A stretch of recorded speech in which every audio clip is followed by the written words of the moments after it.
The president will head to Waco after today's dedication of the George W. Bush Presidential Library and Museum in Dallas. All 5 living presidents will come together for today's dedication. It's on the campus of Southern Methodist University in Dallas, and there's a live look right there.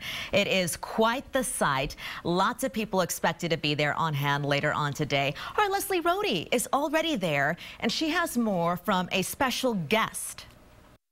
NBC's Matt Lauer is here this morning from the Today Show, and welcome back to Texas. Thank you. It's been 2 trips in 1 week. This is a little bit more of a joyous occasion than obviously last week was more tragic. Yes, that joyous occasion this morning. Of course, you have an exclusive interview with President Bush this morning. We're going to sit down. Actually, we're going to walk. We're going to be with President Bush and Mrs. Bush, and they're going to give me a tour of a good section of their library and museum here. We'll start out in the area where they were kind of focusing on their domestic agenda and go into a very moving portion of the museum that I saw yesterday that focuses on 9/11 and how that immediately transformed his presidency in the world, and then move into the wars on Iraq and Afghanistan, and then later in the show we're going to sit down with him or walk with him into what they've created here, a replica of the Oval Office, which is extraordinary, and we'll talk to the President and Mrs. Bush about their memories, their emotions, and their reflections.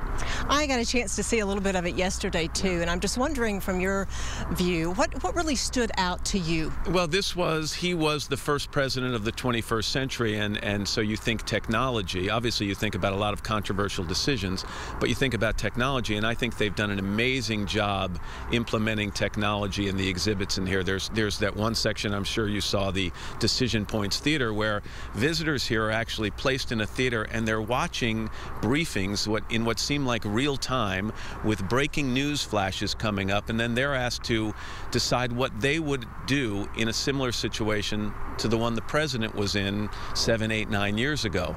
I think that's going to be very educational and kind of, it will have a great impact on the people who visit here. I'm really looking forward to you also talking later today to the 3 generations of the Bush women. We have, that's right, Barbara Bush, Laura Bush, and the 2 daughters, Jenna and Barbara. And, you know, it's a joyous time in their family. They've just welcomed a grandchild. Jenna Bush Hager just had a little girl, Mila. And, but also because of the dedication of this center, I think they're all going to be in somewhat of a reflective mood. And with them, I'm looking more for the emotions of what it's like to spend a portion of your life in the White House, and what's it like to leave? You know, do they miss it? Thank you very much, Matt, for talking to us. We look forward to your interview and a little bit later on this morning. Thank you so much. It's great to meet you.